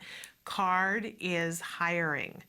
Right now, they are hiring and they desperately need more therapists and they desperately need more BCBAs. And I honestly, wherever you are in the world, if you know somebody who is looking for a job, obviously it's easier if they live close to a CARD office. But if you are willing to get trained and potentially travel, or willing to be trained to potentially work locally on an individual's case, then I want you to call the CARD 800 number and say, Shannon said you're hiring. I cannot bear a minute longer. I know that the job market is so hard out there, and there are so many people who are out of work and so many people who need to make a decent living wage. And on top of that, there are people who want to make a difference in this world. I will tell you right now, there is no greater place that you can make a difference than by choosing to get really well educated on how to help an individual who's on the autism spectrum. If you want job security, then this is the field where there is job security. Whether you stay working in the field of autism, or you branch out into working in a school system, or you then go on to educate other people, or you take the knowledge that you learn about ABA and you take it into the business arena, I swear to you, the skills that you will learn will suit you in no matter what you do. And while you're gaining that knowledge and perfecting it and getting better and better at your craft, you will be making a difference not only in the lives of the children that you're intervening, but in their entire families and all the people who touch the lives of those families. So CARD is hiring. There is a therapist shortage, and there is a BCBA shortage. If your child is receiving ABA, quality ABA from another provider, but you're saying to yourself, but I would really love to get more of that CARD curriculum, ask your BCBA if they would like to be an affiliate of CARD and get the CARD training. We need an army of people who are out in the world and who know how to do quality ABA. And I don't know who else to ask, so I'm asking you guys. Who do you know that is at least a high school graduate who's sharp, who wants to make a difference, who wants a good living to make in this life, wants to know that there's a job that they can count on, and again, wants to make that difference? Who do you know? Is it you? Is it your nephew? Is it the person who lives down the street? But CARD is hiring. If you know somebody, or if you are that person, call the 800 number and tell them, there it is, Kelby's giving to you. Say, Shannon told me you're hiring and I want a job. Work it out, people. We need a ton of people, so get her done. All right, we're gonna take a break and we're gonna come back with more of Autism Live after these messages. Hi. I'm Shannon Penrod, proud autism mom and the host of Autism Live. Autism Live is an interactive web show whose mission is to provide a free resource to the entire autism community and to the world at large. Whether you're watching our live shows on Tuesdays, Wednesdays, and Thursdays, or you're catching up on our free podcasts on YouTube, iTunes, and Roku, we want to provide you with the support you need when you need it, and to give you a little hope and inspiration along the way too. For the mom in Kansas whose child has just been diagnosed and she's preparing for her first IEP meeting, we want to provide you with helpful resources to make that meeting as productive and as stress-free as possible. For the 16-year-old in Bangor who writes to us and wants to know, how do you get friends and keep them? We want to give you support and information to make that possible for you. For the teacher in Calgary who wants to know, how do you get past the challenging behavior and help a child to be excited to learn? We want to give you access to tools and education to make that dream a reality. And for the dad in Wyoming whose daughter is engaging in self-injurious behavior, we want to get you access to experts who can help you to keep your daughter safe and to turn that equation around. We know that autism isn't one size fits all. And we know that sometimes you need resources, and sometimes you just need to know that somebody is listening. We are. We know from the letters that we get from our viewers every day that we can and are making a difference. And frankly, that just makes us want to do more. In our hope and vision, we have so many things that we want to do at Autism Live, like providing a weekly global peer parent support group, educational programs that are designed specifically for children on the autism spectrum, fun and interactive social and vocational programs for our young adults, and resources and information for pregnant women and for women who are about to be pregnant so they can significantly lower their risk of having a child with more disabling aspects of autism. We can do this. We want you to know that we're fighting hard every day to stay on the air and to be a free resource for you, but we can't do it alone. Right now, we're working hard to identify corporations and foundations and individuals who want to support us in this mission, who want to help us to help you. So join us. Watch the show, ask questions, sign up for our free newsletter, and share what you find here freely. It's important that you do. Autism Live, where knowledge is power and hope is our favorite four-letter word.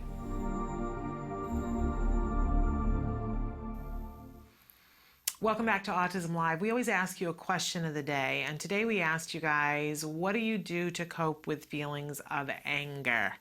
The anger, the dreaded anger. So I want to read some of the things that you guys have written in and have just a brief conversation. You guys can write in more stuff about it. But somebody said, when my mind goes there, I try to shift my focus to the good things, the things that give me hope. And bless you, and I think that's wonderful. When my mind gets in anger, I try that too, and then it goes like this, right back to the I'm angry over here, and I'm thinking about all these happy things. Oh, I'm angry again. Oh, you know, I have the attention span of a gnat. But when it comes to anger, I can go right back to that and focus on that like nobody's business. Somebody else says, honestly, I cry and call my best friend. And I think that that's something that a lot of us do and need to do.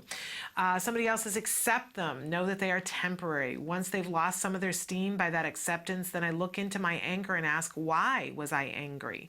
Then I'm better prepared next time that anger rises in me. It's a process that takes time and commitment. Over time, I've learned a lot about myself from anger. Anger is a normal human emotion. Once I accept my anger, then I can own my anger. That's when I grow. Don't you just want to be friends with her? I do.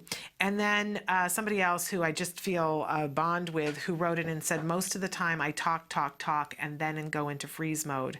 When I can't get my mind right, when I can get my mind right, I get productive. Oh, we are sisters or sister and brother. I don't know, but whoever said that, I'm right there with you. And I wanted to take just a couple of seconds to talk about what do we do with anger. For a long time, I know that a lot of us are writing our book about what happened in our homes and this journey that we've been on. And I think it's a good thing to do, whether you ever get your book published or not. I think it's a really good thing to do, to write. Writing for me is one of the biggest releases, because when I get into a place where I just let the pen do the work, or the typing do the work, and then I read it back and I go, oh, who is this person who wrote this? I get to know myself in a way that I didn't before, and I get to look at things with a perspective a little bit later on that's amazing. And one of the things that writing the first 7 chapters that I have done of our book that I saw clearly is how much anger I have, and that the anger was just the thing that masked the grief, the sorrow, and the fear. That I know how to be angry. I don't know about the rest of you. I 100%, I got that emotion down. I know how to be fatutzed all day long, and I can get angry about something. And eventually I can get productive in the anger, eventually, after I go through the paralysis. But I don't know what to do with sorrow, and I don't know what to do with grief, and it feels like an endless sea of fear for me when I get into sorrow and grief. And so I don't like to be in that particular bucket. So I'll jump over to the angry bucket and be angry at somebody to get through the process. And once I realized that in writing my story, it was such a relief. Because now when I'm angry, I still get very angry. I get very fatutzed about things, but it is a shorter period of time before I go, what's really going on? What is frightening me out the wazoo that I need to feel this intense anger? What am I trying to protect? What is my big fear? I got so angry the other day, you guys. Oh my goodness. And I got so angry so fast, unexpectedly, that I went totally into that paralysis mode. I was in paralysis mode for a few minutes and couldn't do anything. And then something else fortunately happened that triggered a bunch of new anger that I knew how to process and deal with. And I just went with that. And I just went with that. And then went home, and it was a series of things, and I have to talk to other people. That's one of the things that I do. But I was, within a couple of hours, able to say to myself, what was the fear? What was the fear? And now that I know what the fear is, what do I need to do about that? That I no longer say to myself, well, just get over it. No, the fear, I'm not just going to get over it. I'm not just going to get over the fear, and I'm not just going to get over the anger. I need to go through a process of what is within my control. And I always love to share the serenity prayer. Grant me the serenity to accept the things I cannot change. What? There are things I can't change? The courage to change the things I can. Oh my gosh, there are things I can change if I am brave enough, and the wisdom to know the difference, because that's the sticky part. I have to be able to sit there and pull apart, okay, what was the situation and what do I actually have control over? Because I don't have control over anybody but me, including my son. I have no control over what he thinks, and honestly, I have no control over his behavior. I can manipulate certain things and set up circumstances in which he wants to behave a certain way. I absolutely have control over that, but I don't have control over everything that he thinks, feels, does, and experiences, nor do I have control over the people who are around him who don't want to do what I think is the right path.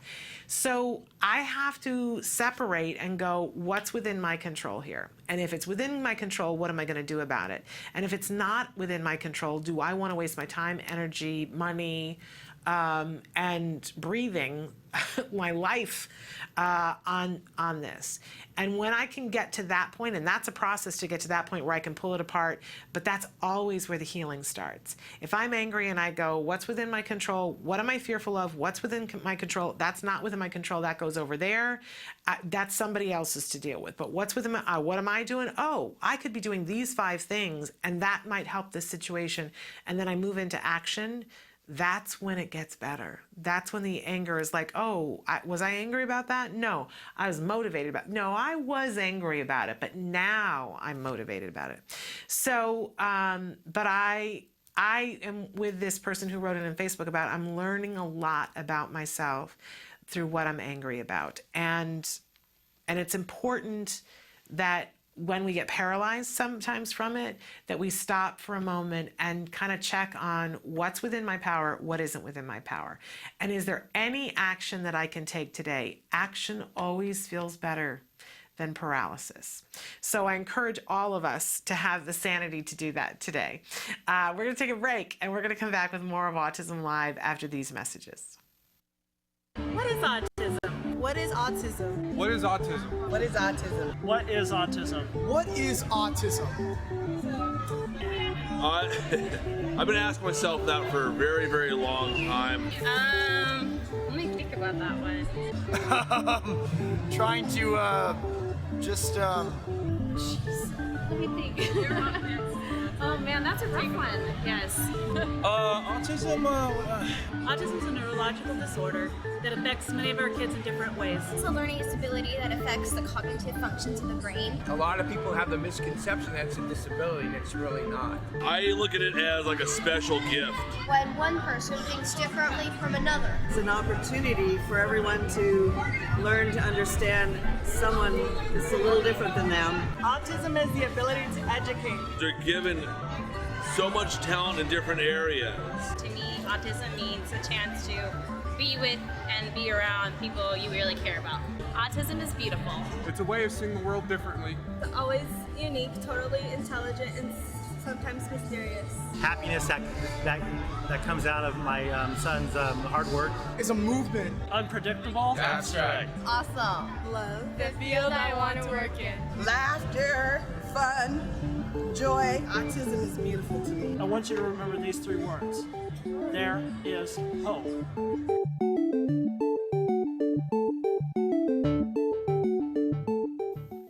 Welcome back to Autism Live. I wanted to take just a second to talk about another thing that we can be doing to help with emotions. That, because we've already talked about how sometimes I get paralyzed, and you at least one of you has written in and said sometimes you feel paralyzed by the emotions. When we are on this planet above ground, we are breathing. Otherwise, we won't be above ground. And sometimes when emotions happen and they catch us off guard, it constricts the breathing, or we will stop breathing. We see something and we go, whether it's good or bad, and then we hold the breath for a second. It's an automatic response that our body does sometimes, is just like hold on to breath in the moment of extreme emotion, good or bad. And one of the things that, I love Oprah. I love me some Oprah. And Oprah used to have a monk on her show regularly. Monk, his name was Norman. I guess Norman the monk is what they called him. And he used to be a regular contributor to her magazine. I don't know if he still is. But anyway, I always refer to Norman the monk because one of the things that I learned from him is the value of taking 3 breaths. And I know that he didn't say this for autism parents alone, that this works for everybody, but I gotta say, in all the tools that we have as autism parents, this one should be the first one. The first one always, because it's free, it's available, and it takes less than 10 seconds to be able to do it, and we can do it wherever we want to. So it's very adaptable, very flexible.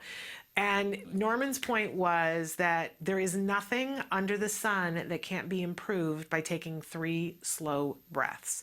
And I remember hearing that the first time and going, well, I'm sure that there are some things on this planet, Monk Norman, that, are not going to be made better by 3 slow inhales. And I don't know, over the last 9 years, I've been trying it out because I think it's been 9 years since I first heard him say that. And I've been in some pretty sticky situations, including losing my mother, things that were pretty emotionally charged. And I got to tell you, thus far, I have seen that Norman's right, that 3 slow, deep breaths and exhales can add, it's just exponentially better, but that exponentially better sometimes makes all the difference. That when our kids are engaged in a tantrum and tantruming and you think, okay, I have no time to breathe, and yet as long as, you secure the area first, 3 slow breaths, and you can be securing the area while you're taking 1 deep inhale breath. So I reminded us all of this a couple of weeks ago when we had the blog about and had the guest on the show, the mom who got into a car accident after her daughter had a meltdown, got into the car and she was still feeling frazzled and ended up flipping her car. It's so important whenever we take our children or take ourselves into a moving vehicle that one of the first things that I try to remind myself to do is click that seatbelt and in that moment take 3 slow breaths. We can model that behavior for our kids, for them to see that whenever things are bad, we're going to take 3 slow breaths. I challenge you to try Monk Norman's 3-breath challenge and see, and you can do it once a day, or you can do it once an hour, or you can do it once every 10 minutes as needed, right? But I challenge you to see if you can find a circumstance when it won't help even just a little bit. I have not yet found that. So take your 3 breaths, 3 slow inhales, 3 slow exhales, and see what the next few minutes will bring. All right, we're going to take a break. We're going to be right back after these messages.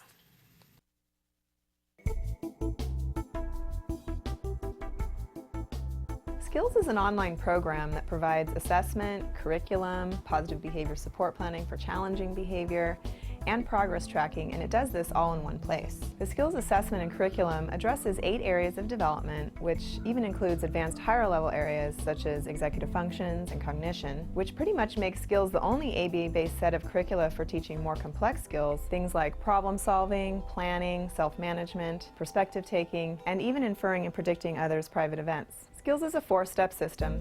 Step 1 is to add the child to your account. Step 2 is to start assessment. The skills assessment is the only ABA-based assessment with psychometric research demonstrating the language subscale to have excellent reliability. Every area of human functioning and typical child development from infancy to adolescence was researched, making the skills assessment the most comprehensive of its kind in the world, and we're quite proud of that.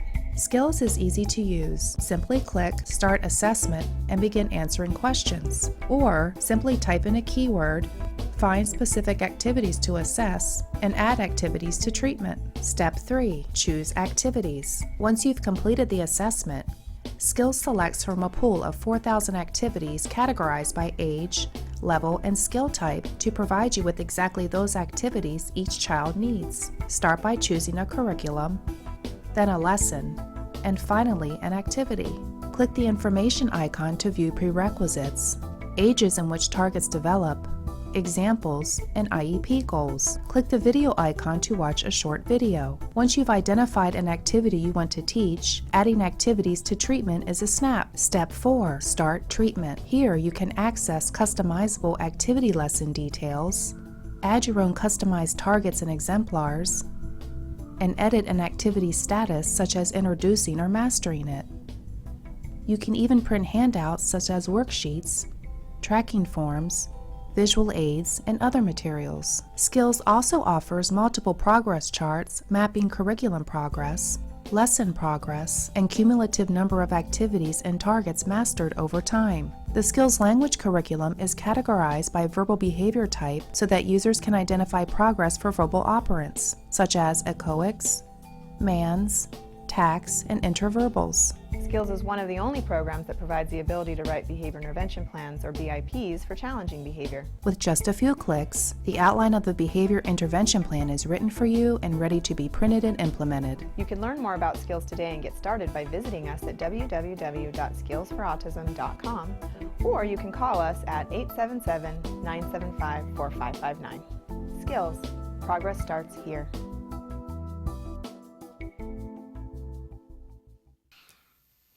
Welcome back to Autism Live. It's time for Autism News. And you know, I don't have any bad news today. I know that's shocking. I know that isn't usually the case. I don't have any bad news, though. I've got a bunch of things that are interesting and good. So strap in for that. And I say strap in because the first thing I want to talk about is a new way of looking at flying with individuals who are on the autism spectrum. We're seeing a trend now.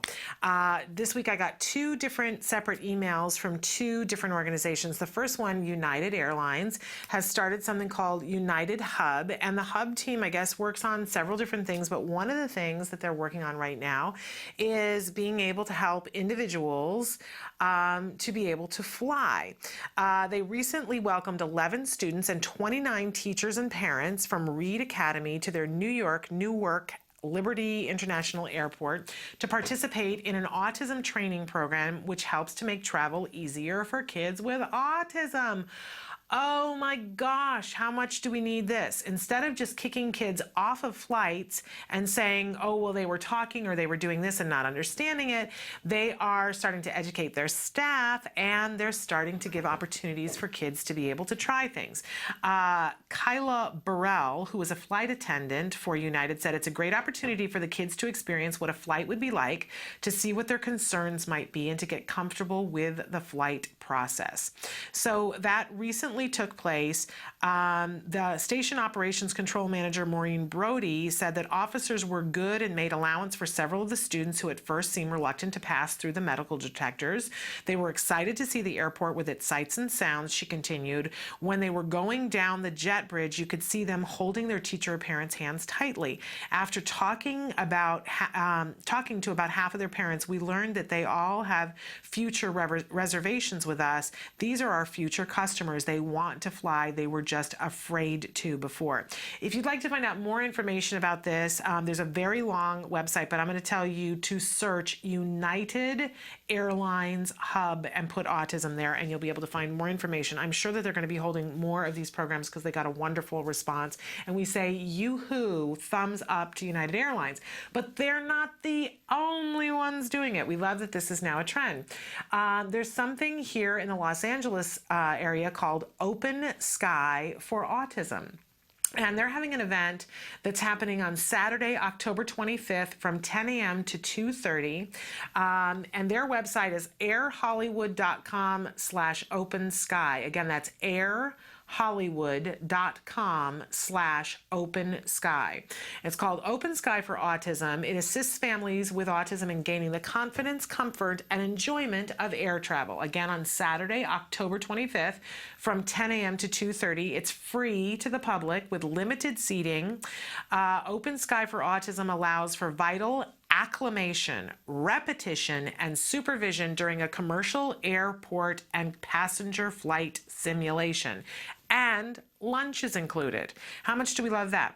Okay, so the program features airport arrival, ticketing, checking in, baggage check, TSA security screening, departure lounge and boarding, in-flight simulation, deboarding, and all of this has been done in connection with two different organizations that are helping to sponsor this, Autism Speaks and a group called WAPADH, which is the Whittier Area Parents Association for the Developmentally Handicapped. Again, it's WAPADH.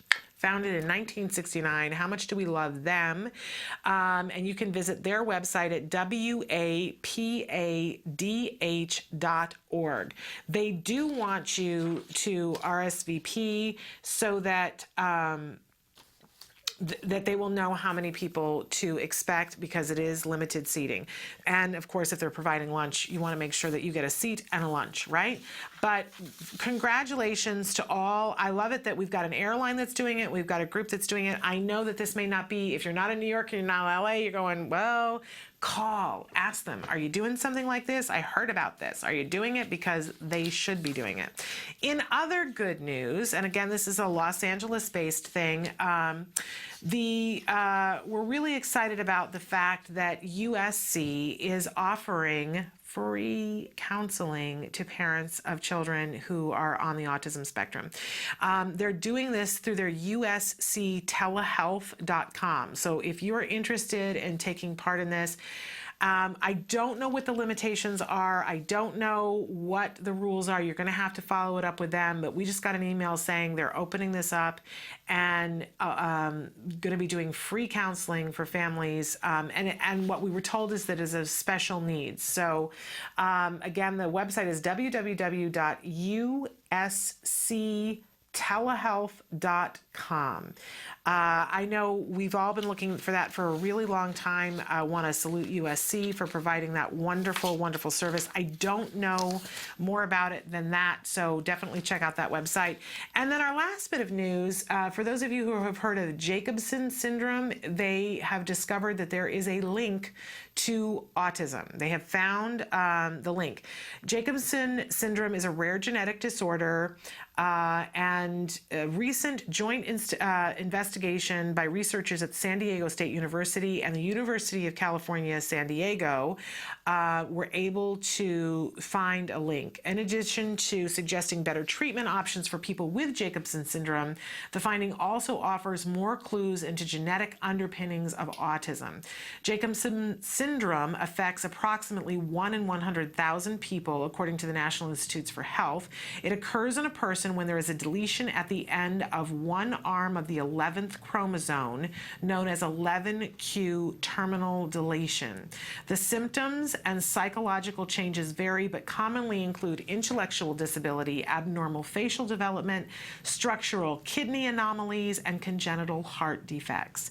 The idea for the recent study arose when a UCSD cardiologist, Paul Grossfeld, while looking into heart defects associated with disease, became interested in the cognitive impairments that were so common with this disorder. He reached out to SDSU neurophysiologist Sarah Matson, whose work primarily focuses on the effects of fetal alcohol exposure, and UCSD neurophysiologist Natasha Ashkamov, who is an expert in autism. And together they were able to see that there is a link, a genetic link, and hopefully this will, again, not only help us to better treat Jacobson syndrome, but also to give us a better clue into how genetics plays a role in autism. And remarkable, what I love about this is when we have different areas of science that they go, I'm seeing this. And then they go to somebody else and say, what are you seeing? And then they go to a third person, and that's when it all comes together. That's where we get the real answers, when people collaborate. You would think that in the autism community, we would get better at that ourselves. We're working on it, right? Everyday progress. All right, we're going to take a break to come back to finish out the show. I got a lot more to cover in this show, so stick with us.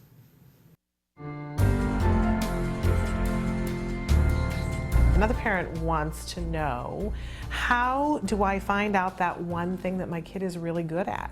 Now, when they get older, they're going to kind of divide into two groups. You're going to have the kids that become verbal, and then you're going to have the kids that are nonverbal, got many more problems. Maybe they still have epilepsy or some other problem.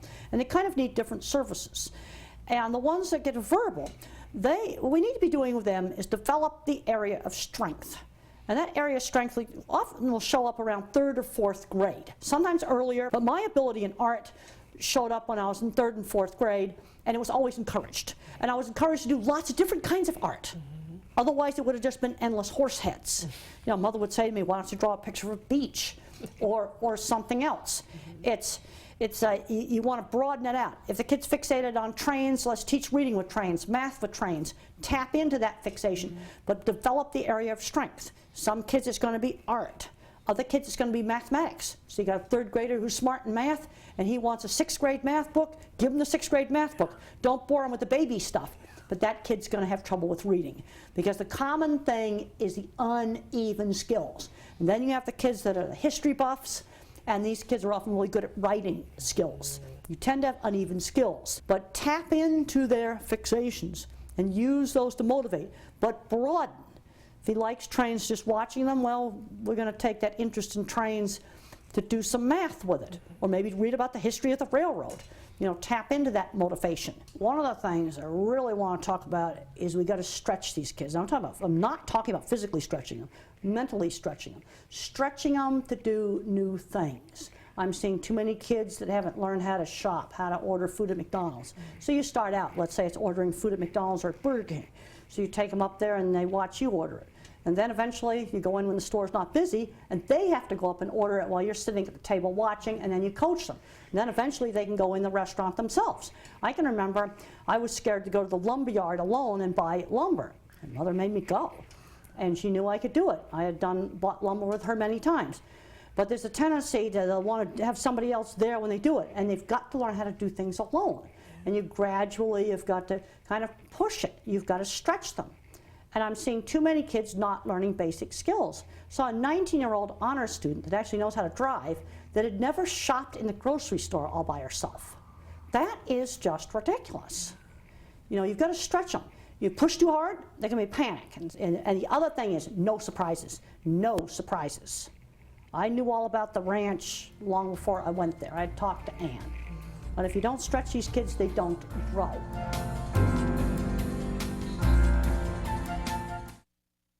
And there was the fabulous Temple Grandin. How much do we love her? Okay, I want to take a couple of questions that you guys have been writing in on the live feature. And you know, a lot of these I like to save for Wednesday, because tomorrow we have Dr. Doreen Grampichet here, and I want you to get words from a true expert. But I want to comment on a couple of things. We have a mom who's written in of the 14-year-old son diagnosed with autism from India, which I just want to say to you, welcome. And so there are 2 other India moms that I've been trying to help to get together, and I'm sure that they would welcome if you would like to be the 3rd India mom to be able to start a support group in India, to be able to talk to each other and give each other advice and be a part of that. Love for you guys to be talking about that, but you've written in and said that you need assistance for the transition going into teen years, and you know, what's going to be happening behaviorally. I want to save that for Dr. Grampichet tomorrow, because I want to hear what Dr. Grampichet says. My son is 11, and I'm, you know, as terrified as a sane person can be about those teen years. I'm just right there with you. We can clutch each other in this rainstorm and go, "What are we doing?"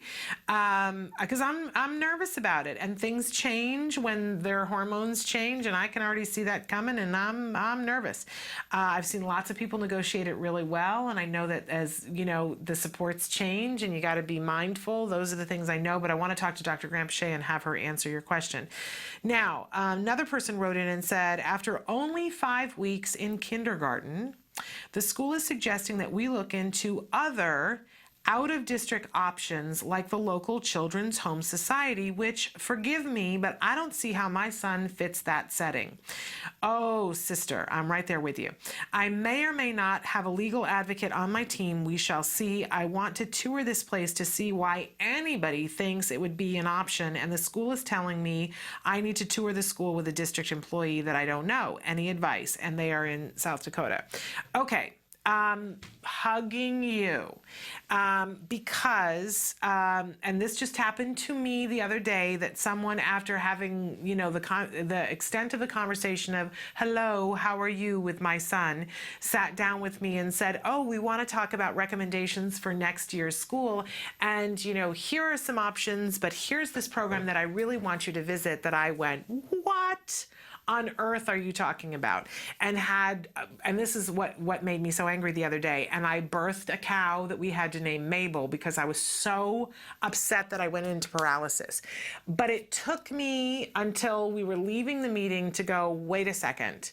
This person doesn't even know my son. If your son has been in kindergarten for 5 weeks, they do not have a good baseline for your son. So no, you don't need any forgiveness for having big warning signs going off about what's going on here. And I would tell you that you've got a lot of questions that you need to ask, like why? Why are they asking for this? And you can go and tour that facility and honestly, go with whoever it is and ask questions. But I will tell you that I think it's far likely that your gut is already saying, and I think that's probably the right thing.